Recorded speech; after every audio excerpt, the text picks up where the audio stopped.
우리 주교님 말씀대로 이 북한이 남한을 무력에 의해서 통일한다거나 남한이 북한을 무력에 의해서 통일한다는 이러한 상황은 상대를 부정하는 것을 전제로 하는 것이라고 할 수 있는데, 결국 그것은 상대를 인정하고 존중하면서 소통하는 방법에 의해서 화합을 이루는 길은 아니라는 것이죠.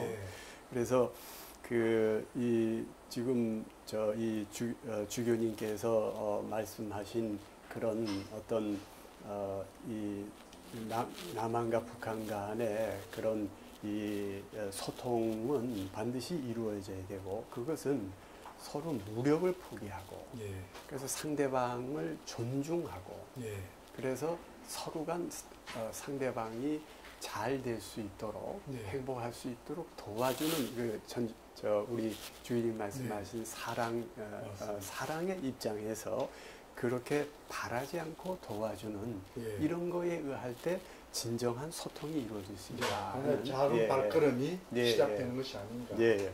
이제 그런 말씀. 그래서 전 이제 그러한 이 주교님의 입장에 전적으로 공감하고 있는데요. 결국 이제 여기에서의 우리가 기본적으로 전제돼야 될 것이 북한이 이 무력을 사용하는 것은 포기해야 된다.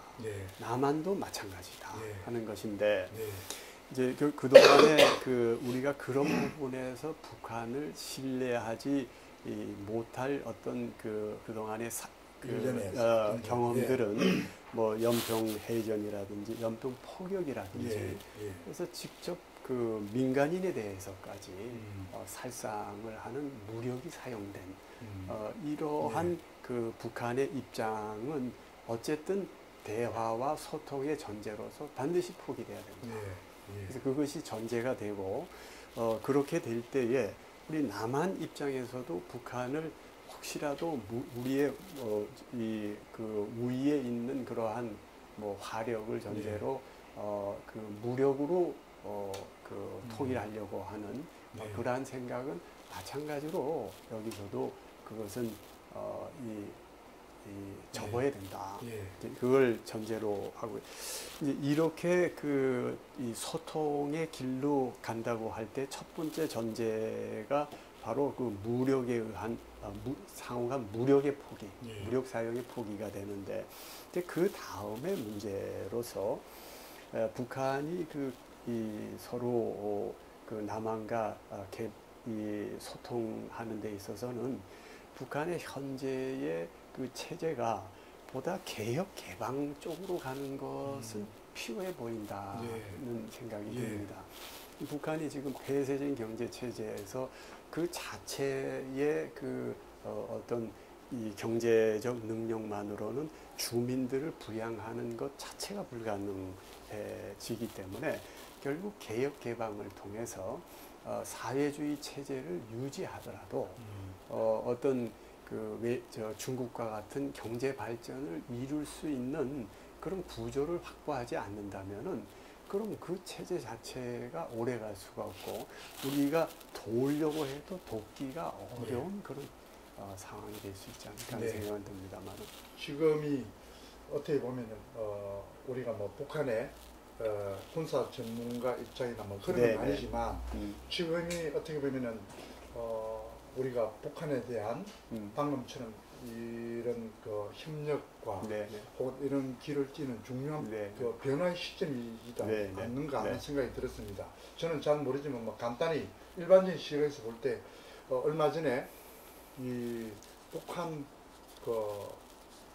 군인민 총참모장 이영호가 해임되고 오히려 군사적 참모장이 아닌 민간인 출신의 장승택 이분이 오히려 부위원장으로 이제 승격되고 하는 이 변화가 최근에 있었고, 김정은 제1비서가 원수 칭호를 받아서 어떻게 보면 북한이 현재로서는 군사적 측면의 강화보다는 개방과 경제적 측면, 정확하게는 모르겠으면 이런 어떤 스스로 어떤 그 변화의 어떤 그런 시사하는 게 아닌가 하는 생각을 하면서 이런 기회에 오히려 좀 앞에 총리께서 말씀하신 이런 우리의 발걸음들이 훨씬 더 한 번쯤 새로이 조명되어야 될 그런 변화의 시점에 있는 게 아닌가 하는 생각도 들었습니다. 아무튼 이제 이번에 북한의 정세 변화가 무력 사용을 포기하고 결국 개혁 개방 체제로 감으로써 그 주민들의 그 이 의식주 문제가 해결될 수 있는 구조를 확보하는 그런 방향으로 그렇게 가게 될 때 우리가 북한과의 그 이 소통 그리고 화합 한 민족으로서의 그런 자연스러운 그런 그 사랑의 실천 이런 것이 가능하게 되는 것이 아닌가. 대체로 저 주교님의 말씀도 그렇게 이해를 해도 되지 않을까 싶습니다. 이제 지금 대체로 시간이 좀 거의 다 내용은 됐죠. 그래서 마지막으로 그 대립 갈등, 결국 대립 갈등이라고 하는 것은 인간 사회에 있어서는 불가피한 그런 현상일 수도 있고 그것이 어떻게 보면 이 생명을 가진 인간이라는 존재의 존재 양태이기도 한 것이 아닌가. 뭐 전적인 그런 양태는 아니라 하더라도 근데 과연 이 대립 갈등이라고 하는 것이 이게 그 절대적 관점에서의 대립 갈등이냐 하는 이런 문제가 있을 수 있을 것 같습니다. 어떤 종교적인 그 종교를 떠나서 진리라는 관점에서 볼 때에 현상으로서 보는 그런 대립 갈등이라는 것이 지금 우리가 인식하는 대립 갈등 그대로이냐 아니면 그와는 다른 차원에서 보는 관점이 가능한 것인가. 이건 이제 상당히 좀 이 철학적인 관점에서의 성찰이라고 할 수가 있겠습니다만은 혹시 천주교 쪽에서는 이런 관점에서 지금 현재 보이는 이러한 모습들이 이것을 그대로 인식하는 것이 아니라 초월적으로 인식하는 그런 부분 가능성은 없는 것인지 예컨대 이 불교에서는 이제 그러한 이 대립 갈등 자체가 이 어떤 이 진리의 세계로 들어갈 때는 그것이 그 대립 갈등 자체가 조화로운 것과 둘이 아니다 하는 그런 관점을 제시하기도 합니다. 혹시 이제 천주교에서 이제 그런 점의 절대적인 그런 조화와 화합, 그 구원의 세계에서의 어떤 모습이 제시되는 것은 없는지요? 현재 우리가 사람 살이나 혹은 사회 체제나 혹은 이념이나 혹은 이 빚어지는 모든 대립과 갈등을 우리는 삶의 하나의 과정의 문제로 파악합니다. 하나의 인생의 여정의 문제이고 또 삶의 과정의 문제이기 때문에 진정 구원이라고 하는 말 속에는 이런 대립과 갈등이 다 해소된 상태가 구원의 상태라고도 우리가 이야기할 수 있는 것이죠. 결국 따라서 현재 우리의 이 대립과 갈등은 현실 안에서의 이 절대적인 차원이 아니고 다 어떤 그 상대적 차원에 머무는 그런 하나의 문제와 요소로서 저희들은 파악하면서 오히려 사랑의 완성이든 혹은 생명의 완성이든 그 완성은 이 모든 삶과 죽음의 대립이든 혹은 또 행복과 불행의 대립이든 철학적인 의미에서 종교적인 의미에서 또 그 사회적인 차원에서는 뭐 지역의 대립이든 임금의 대립 이 모든 것이 다 극복되고 하나의 어떤 그 완전한 의미에 종합되는 그 완성 단계가 우리가 말하는 신학적으로는 구원이라고 할 수 있겠죠. 그러니까 현재의 대립은 이게 절대적 대립이 아니고 우리가 얼마든지 해소할 수 있고 방금 총장님 말씀하셨듯이 어떤 그 인간의 노력에 의해서 이게 현재로서 완화시키고 또 길을 찾을 수 있는 그런 의미로서 저희들이 파악한다고 말할 수 있겠습니다. 그러니까 이런 것들은 현재 우리 뭐 국민의 그 양식과 노력으로서 완화시키고 우리가 새로운 길을 찾아갈 수 있는 하나의 그 요소로서 저는 봐도 된다고 생각합니다. 이걸 꼭 철학적으로 말한다면 정반합의 연정법적 그 길을 통해서 또 하나의 합을 찾아가고 그 합에서 다시 또 다른 변화와 발전을 제함으로써 또 드러나는 또 하나의 그 정반합이 정과 반이 생길 것이고 또 거기서 더 나은 합이 도출될 것이고 그렇게 해서 역사 발전이 이루어지고 가는 그런 과정의 요소로서 저는 충분히 설명할 수 있을 것 같습니다. 결국 이제 그 대립 갈등이라고 하는 것을 해소한다. 대립 갈등을 해소한다고 할 때는 대립 갈등 그 자체를 인정하는 전제에 있는 것인데요.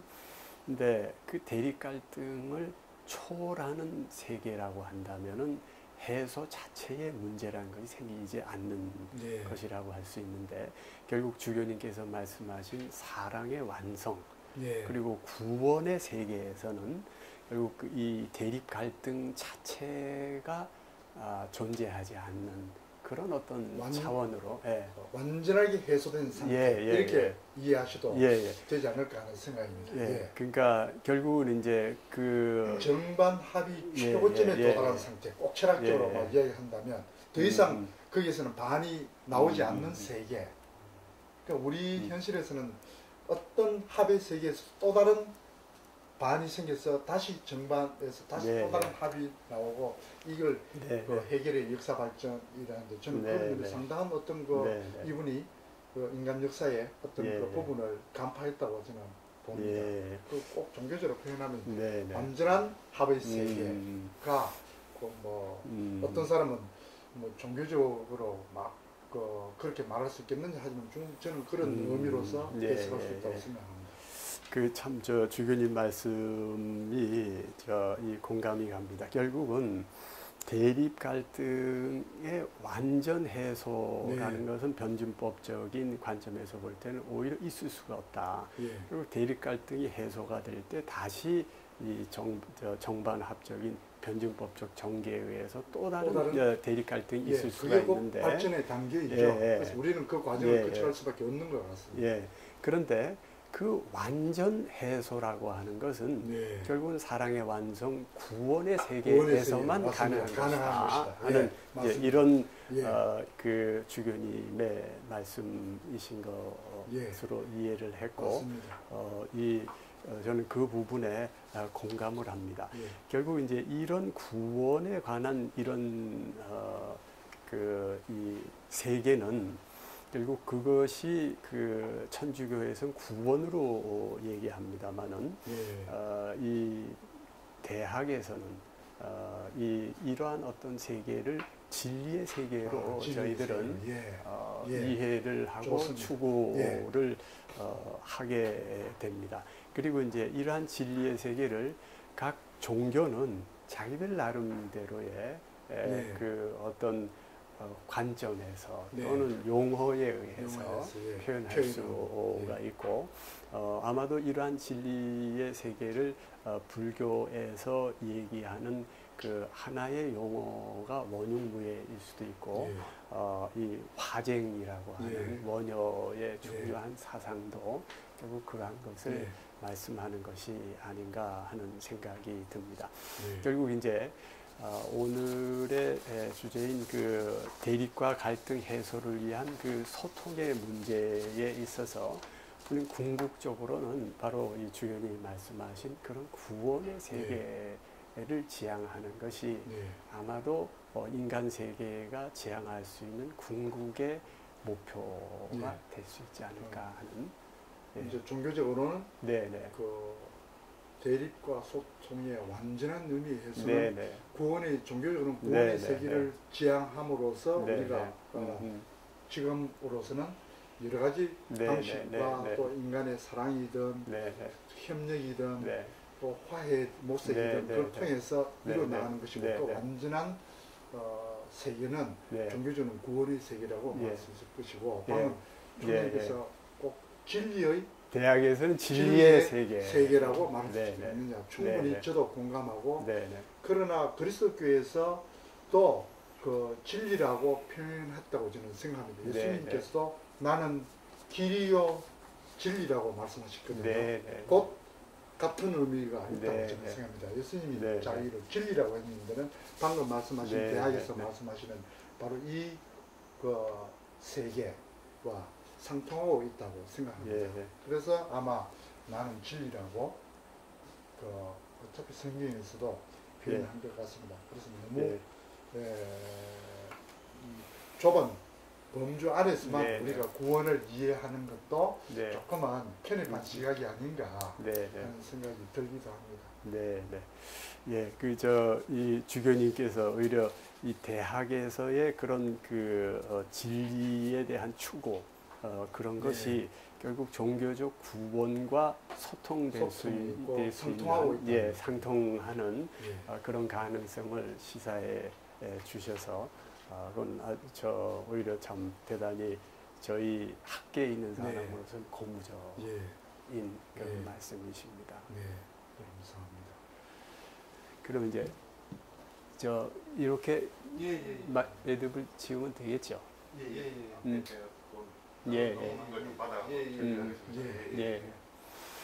다른 또 말씀하시고 있습니다. 교수님하고 그럼 아직 시간이 조금 한 점심 그동안에 쭉 그동안 얘기한 거 지금 보니까 아무래도 우리 김 기자님이 직접 나중에 적으셔야 되기 때문에 그 줄거리에 대해서 충분히 이해하시고 내용도 이 숙지가 되셔야 쓰시기에 편하실 것 같아. 저번에 너무 차원이 높은 말씀이라서 정리하는데 너무 힘들었습니다. 아이고. 진짜 했어야 되는데. 그래서 아까 잘 정리하셨습니다. 줄거리는 이제 남북 간의 갈등에 이르기까지의 줄거리는 다 말씀드렸기 때문에 그 줄거리에 비추어서 녹화된 내용을 보시면은 아마 이해하기가 쉬우실 것 같고요. 그 남북 간의 그 대립 갈등 문제는 다른 지역 계층 또 이념 간의 대립 갈등과는 다른 점이 있다 하는 점, 그것이 상대방을 부정하는 전제가 있을 때는 이 종전 다른 그 대립 갈등의 해소와 같이 될 수가 없다 하는 이런 얘기입니다. 그게 이제 자유민주주의의 한계에 관한 문제, 그건 헌법적인 그런 문제이기도 한데 그 얘기를 한 거고, 결국 이제 주교님 말씀하신 것처럼 남북 간의 대립 갈등 해소를 위해서는 우선 쌍방이 무력 사용을 포기해야 된다. 무력 사용이라는 것은 상대를 부정하는 것이기 때문에, 그리고 그럼 결국은 상대를 인정하고 존중하는 그 전제 하에서 이 남북 간의 소통도 시도가 되어야 진정한 의미에서의 이 소통이 이루어질 수가 있다. 요즘에서 우리 사회에 저는 이 점을 한 번쯤 우리가 어떻게 보면 우리 기자님이 지적하실 때 좋지 않을까. 우리 사회에 깊은 트라우마가 있는 것 같아요. 방금 남한도 북한을 존중해야 되고 북한도 남한을 존중해야 된다 하는 이 측면에서 북한이 남한을 존중하는 것에 대해서는 모든 사람이 다 맞고 더 당연히 해야 되는 것처럼 생각하는데 남한이 북한을 존중해야 된다는 이 말을 들으면 많은 사람들이 무슨 트라우마가 있는가 하면 그럼 북한의 공산주의도 존중해야 되느냐, 북한의 저 빨갱이들을 존중해야 되느냐, 이런 그 우리의 의식을 지금 많이 가져서 북한은 존중하는 것에 대해서 대단히 두려움을 느끼고 우리가 뭔가 그런 것을 하는 것에 대해서 두려움과 무슨 느끼고, 그래서 제가 트라우마라고 제가 방금 했는데, 총장님께서 그렇게 많이 지금 이 자리에서 말씀하시는데 그렇게 말씀하셨는데, 아마 많은 청중들 앞에서 그 말씀하시면 분명히 누군가가 저희 어버이 연합도 좋고 자유총연맹도 좋은데 그런 사람들이 강하게 항의할 겁니다. 북한을 우리가 존중할 수 없는, 저거는 무조건 부정해야 된다. 북한이 저 빨갱이들이고 저 김정일이 저 세습 체제 이런 걸 어떻게 존중하느냐, 존중할 거 하나도 없다. 존중한다 하면 전부 그런 트라우마를 가지고 있는 거예요. 안 된다, 이거 공산주의를 존중할 수 없다. 그래서 이 병이 치유되지 않고는 방금 총장님 말씀하신 존중이라는 말을 쓰는 것에 대해서 다 그 피해의식이라고는 할까요? 어떤 그 병적인 그 거부감을 느끼지 않을까. 이걸 어떻게 우리가 없애야 될 것인가, 이 문제에서. 그래서 북한, 우리 진보적 정치인들은 그 말을 하지 않습니까? 북한도 하나의 체제로서 인정해야 된다는 말은 저는 존중이란 말로서 대치된다고 생각합니다. 그렇지 않고서는 어떻게 이게 가능합니까? 그 북한도 하나의 정권으로서 권력의 구조로서 하나의 메커니즘을 존중하지 않고 어떻게 대화를 하겠으며, 대화의 상대적으로 인정하는 자체가 방금 총장님께서 말씀하신 존중의 그 의미가 여기 그런 의미가 들어있거든요. 근데 우리 사회가 너무 북한을 그런 의미에서 존중하는 것에 대해서 지금 마음을 열지 못하고 있는, 여기에는 깊은 트라우마가 있어서 이것이 어떻게 치유되고 해소될 것인가. 저는 나름대로 그런 생각을 하면서 많은 사람들이 그렇게 북한과 대화해야 된다고 하면서 내심 심리적으로는 이 트라우마가 있어가지고 선뜻 그 대화의 상대로서 과연 잘 받아들이지 않기 때문에 늘 우리 사회에 이런 문제가 생기는 것 같아요. 이걸 한번 우리 교수님이나 기자님께서 정말 이 문제를 한번 건드려서 우리 스스로 이 병에서 치유돼야 되지 않을까, 이 점도 한번 이참에 지적하면 좋은 것 같습니다. 그래야 사람들이 우리 병을 알기 때문에, 병을 모르고서 어떻게 병을 고치겠습니까? 우리 국민 각자의 이 병이 분명히 좀 있다고 생각합니다. 그 참 주교님께서 말씀하신 그런 우리 그 사회에서의 북한에 대한 인식 중에 상당히 이제 그 트라우마로 표현될 수 있을 정도의 그 어떤 비합리적인 반응, 뭐 이런 것이 있을 수 있다는 지적에 저도 일부 공감하는 점이 있습니다. 근데 이제 그 점에서 사실은 이런 측면도 있는 것이 기본적으로 그 북한과의 그 소통에 있어서 상대방을 인정하고 존중하는, 그러니까 남한도 인정하고 존중해야 되고, 그리고 그걸 위해서 개혁 개방으로 가는 자연스러운 이런 흐름이 있어야 되는데, 이제 북한에 대해서 우려하는 많은 사람들은 지금 현재 북한의 세습 체제라든지 독재 체제라고 하는 것이 결국 그런 개혁 개방으로 가는 것에 상당한 걸림돌이 될 것이라는 이런 예상을 하고 있는 게 아닐까 싶습니다. 결국은 이제 그 세습 체제라고 하는 것은 이제 국가 권력이라고 하는 그런 것을 사유화할 수 있다는 발상의 산물 아니겠습니까? 결국은 이제 국가 권력을 행사하는 것이 어떤 개인이나 자기 어떤 집안의 이익을 위한 것이 아니라 국민 전체의 그 행복과 이익을 위해서 행사될 수 있는 것이지 사유화될 수 있는 것이 아닌데, 결국 이제 지금 현재 북한의 모습을 보면은 그러한 막중한 국가 권력을 행사할 수 있는 그런 자격이 되는 사람이냐 하는 거에 대한 정당한 검증 절차가 없이 오로지 권력자의 아들이라는 사실만으로 권력이 승계되는 그렇죠. 네. 이런 현상이 벌어지고 있단 말이죠. 네. 그러니까 이런 세습 체제와 그러한 세습 체제를 그 가능하게 하는 그런 그 강력한 독재 체제와 공포 정치 체제, 그러한 것은 결국은 북한의 개혁 개방으로 가는 길을 저해할 할 것이다. 네. 그리고 개혁 개방으로 가지 않는 한 북한은 상대방을 인정하고 그래서 이 소통의 길로 가서 상호 화합하는 그 길로 가기는 어려울 것이다 하는 이런 판단을 하는 측면도 네. 있지 않을까 네. 싶습니다. 네. 그래서 지금 이제 우리가 주교님이 말씀하신 바와 같이 북한에 대한 막연한 그런 이 부정적인 반응 네. 이런 것을 경계해야 되지만 한편 북한에 현재 일어나고 있는 정치 네. 현상들에 내재되어 있는 네. 전제되어야 되는 문제점을 전제해서 우리가 북한을 해야 된다는 맹목적 의미의 어떤 그게 아닌 그 점도 맞습니다. 당연히 우리가 인지해야 돼요.